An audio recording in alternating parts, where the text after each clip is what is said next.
Ayan o, dahil madalas nang umuulan dito sa amin. Ayan o, may sugat yung mata o. So pag ganito naman, ihiwalay ko na rin to kasi delikado. Pag may dugo kasing ganyan, madalas tinutuka-tuka na siya lagi ng mga kasama niya dahil doon sa pula. Ito ay gagamutin ko.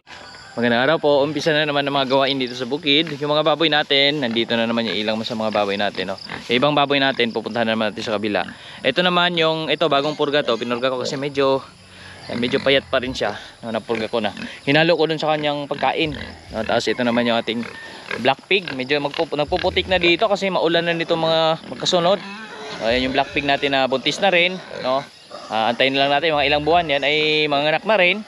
Hello. Hello, Didik. Yan si Dida. Ito, si Dada. Ayun namang isa, si Duday. Ito yung pinakabago nating biik na gagawin nating inahin. Yan, maganda rin to kasi malapad yung likod nito. Maganda pang inahin nitong baboy na ito. So ngayon naman, papunta tayo dun sa kabila. Yung mga bisita nila mga manok at kapag kumain siya ay nakikisabay din sila. So papunta naman tayo sa kabila, doon naman yung ibang mga baboy namin at magpakain na rin ako ng mga alaga naming manok doon. So ayan. Ayun po, ngayon naman nandito na tayo sa kabilang bahay. Ayan. So nasa likod naman yung ibang mga alaga naming baboy. Andiyan sa likod at sila naman ay maya may papakainin na naman sila. So nakahanda ang pakain na nga pala sa kanila ngayon. Wala nakagiling dito. Ang pinapakain namin ay yung ayan o, dahil madalas nang umuulan dito sa amin. Ayan, may tubigan na sila, naliliguan nila dyan. So ganyan yung mga baboy natin. Pag nakatali sila, magawa sila ng ganyang hukay. So tapos dyan sila naliligo. Ayan, so dito muna tayo. At gutom na yung mga alaga natin ditong manok. Pakainin muna natin sila.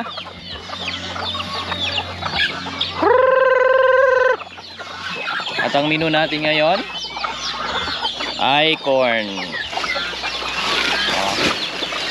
Mais corn ang pakain natin sa kanila. Ayan sila. Ito yung pakain natin. Yellow corn. Ayan, dumadami na sila lalo. Kailangan nito busog kasi tag-ulan.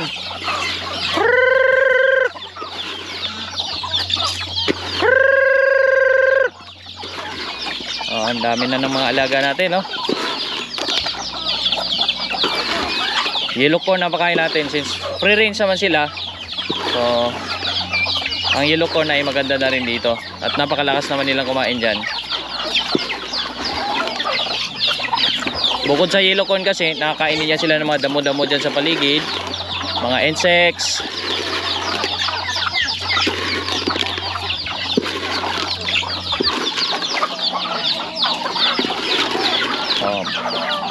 So dito kadami yan, napakabilis maubos. Pero ito, yellow corn natin, bagay lang to lalo na pag ganitong naka-free range naman sila, no? Kahit purong yellow corn lang binibigay natin. Doon nga sa mga breeders natin, ay ayos na ayos din siya.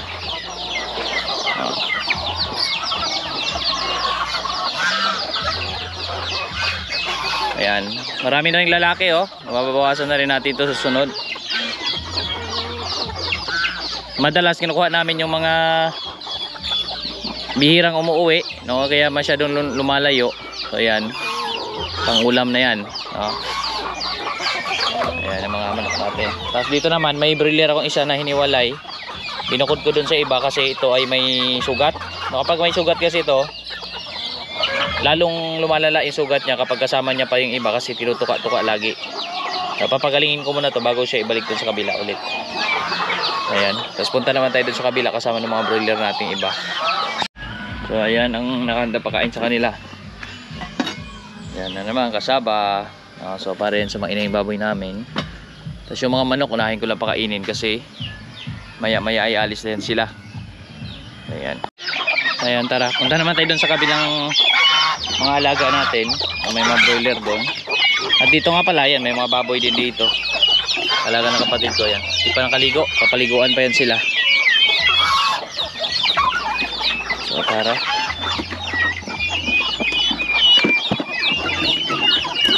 Ayan, tumasalubong pati dito. Yeah.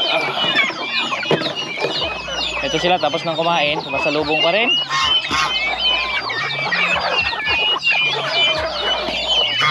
O tara. Ayan o. Mamaya kasi mga nangalaglag doon sa broiler, sila naman ang makain din. Ayan. Tapos pagkatapos naman nila dito, since kulang pa yung mga pagkain nila, so dyan naman sila pupunta. Open na yung area dyan. Nakakain din sila dyan ng marami, mga damo, mga insects, bukod dun sa mais. Although yung mga mais na binibigyan namin buo-buo, no, kaya talagang busog sila dapat doon.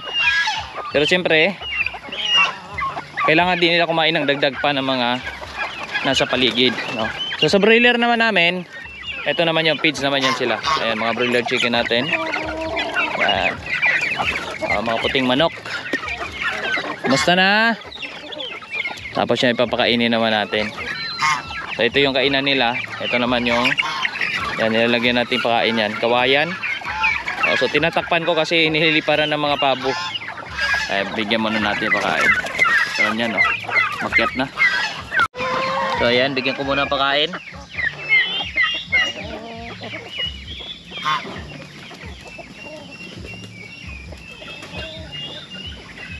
Ayun po, binibigyan natin pakain at sila naman nandito sa baba, yung ibang alaga natin. Ayan naman yung ating mga broiler chicken. Ayan o.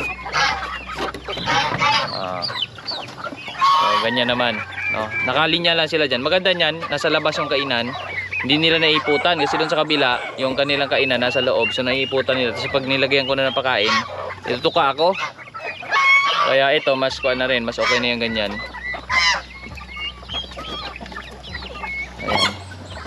Kaya lang may napansin ako kanina na kailangan ko rin ihiwalay na broiler. Ayan, yung ibang pabo naman, umakyat na rin dyan. Siguro mas okay na isama ko na lang yun. Ito yata yung maliit. So, ayun, may sugat yung mata. So pag ganito naman, ihiwalay ko na rin to kasi delikado. Pag may dugo kasing ganyan, madalas tinutuka-tuka na siya lagi ng mga kasama niya dahil doon sa pula. Kailangan siyang ihiwalay para gumaling. Kasi ito igagamutin ko ng dahon ng bayabas. Ayan. Medyo malaki-laki na rin yung mga broiler natin dyan.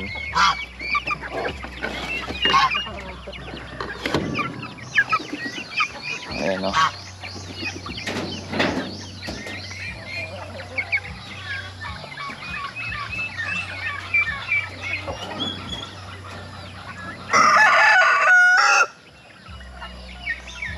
So yung ibang mga pabo natin nandun na rin sila sa malalayo. Doon na sa mga damuhan. So doon na, nahingain na sila doon. So ayan naman yung talbos ng bayabas. Ayan mga tayong talbos. Ito naman yung ginagamot ko dito, sugat ng sisiw. Mutin natin yung kanyang sugat sa mata. Ito na yung, ayan o, pwedeng i-chop, pwede rin ilagay sa mata. Dito sa may sugat.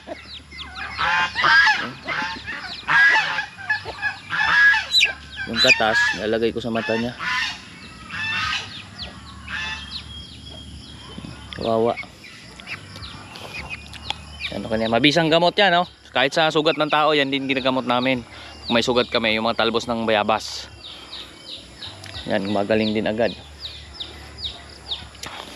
So ilalagay ko muna siya doon sa kabila. Habang yung ibang mga pabo naman natin andyan, oh. Busy, sunod na sunod. Oh, yun na sila. Hello mga alagad. Oh, yan ang aking mga alagad dito sa bukid. Silapitan na sila. Dahil lang.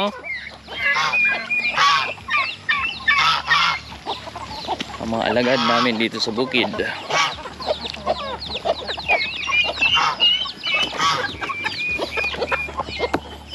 Ay papasok ko lang to doon sa kabilang kulungan. May kasama na siya doon. Dapat nga mag-isa lang siya eh. Kaya lang, wala tayong kulungan. Kasama natin. At least dalawa lang sila doon. Pareho silang may sugat.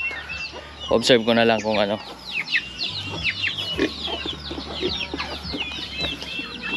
Hindi na sila magtutukaan. Yan o. Yan na yung isa. So, dalawa na sila dyan.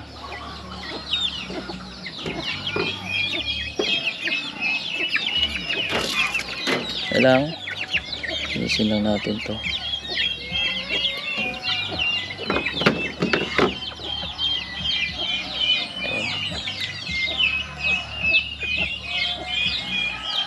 Ayan po, no? Okay na yan sila dyan. Observe ko na lang yan since dalawa pa rin sila magkasama. Ngayon naman, ito yung pakain sa mga baboy namin. Ayan yung kasaba. So maglalagay natin yung kasaba dito. Ayan. Haluan lang natin ito ng darak, mais na yellow corn, tapos feeds. So ayan yung pinakapagkain ng mga inahing baboy namin dito. So ayan, no? Mga kasaba natin, luto na to. Una nito binalatan muna, tapos chinap, tapos bago naman lutuin. Niluto to kahapon para malamig na, no? Tapos ngayon naman papakain. May usok-usok pa nga konti, oh. Ayan, magandang kuha na to, panghalo sa pakain ng baboy. Ayan. So ito naman yung hinahalo natin. Ayan, may darak, mais, tsaka kunting pitch din yan. Napakahalo natin dyan. Medyo marami-rami din hinahalo natin kasi madami-dami din itong papakainin natin. So ayan na, haluan na natin tubig. Ayan, medyo pinuno na rin natin to. Halo-halong darak, feeds, kasaba, mais. Ayan, haluan lang natin ng marami-raming tubig. At marami-rami ang kakain nito. Saluin lamang maigi. Ayan yung kasaba. Oh, ayan na. Oh, may mais yan. May mga yellow corn din halo. Tsaka may mga feeds din yan. Yung feeds na inalo namin dito, yung pampadagdag na rin ng gatas, yung pang inahing baboy. So ayan. Oh, okay na. So ayan, bibigyan na lang to sa mga baboy. So ayan na, bibigyan na natin ito sa baboy. Tapos mamaya dadagdagan na lang natin yung bawat kainan nila. Yan yung pagkain ng baboy natin. Tulad nito, yan yung isang baboy natin na inahing baboy.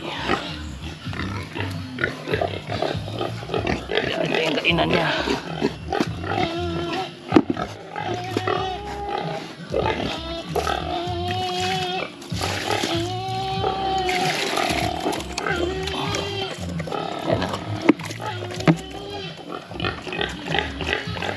Yan, madungis nga lang siya since naliligo to dun, oh. Ito, mga putikan. Ay, hindi yung ibang baboy natin, oh. Ayan. So ayan naman yung ibang mga baboy natin. Papakainin na rin natin.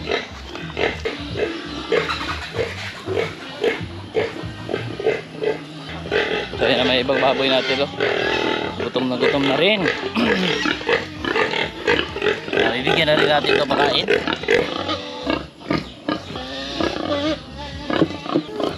Dito naman sa kabila, ayan naman yung isa pang baboy natin. Ayan.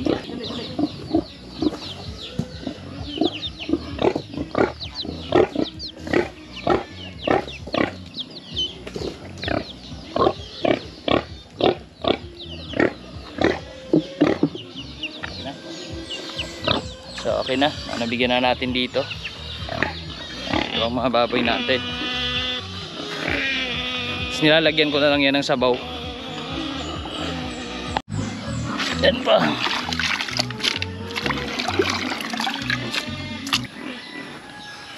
Baboy namin doon sa malayo-layo.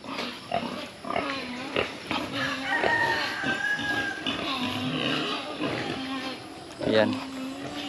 Tikoy. Yung mga halaman namin dito, laki na. Malapit na mag bunga. Ayan, ito na pakainin natin.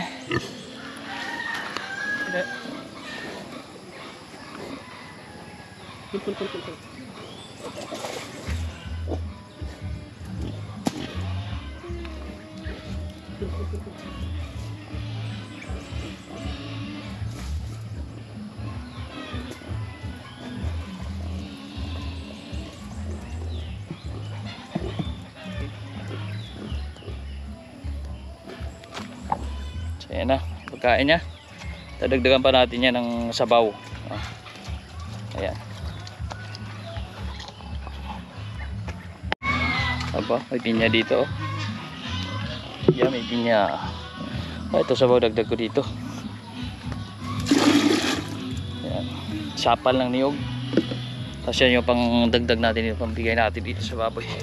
Para may mahigop pa siya sa sabaw. Nakasumigop kasi ito eh. So iba. Dagdagan natin sabaw.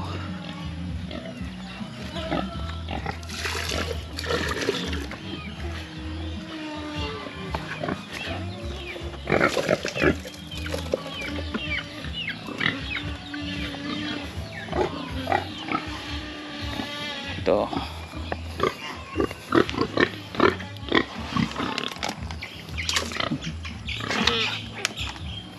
Okay na yan. So ayan, tapos na rin tayo magpakain ng alagang hayop. At muli po, maraming salamat po sa inyong panonood sa pagsama dito sa ating video ngayon. Thank you for watching po.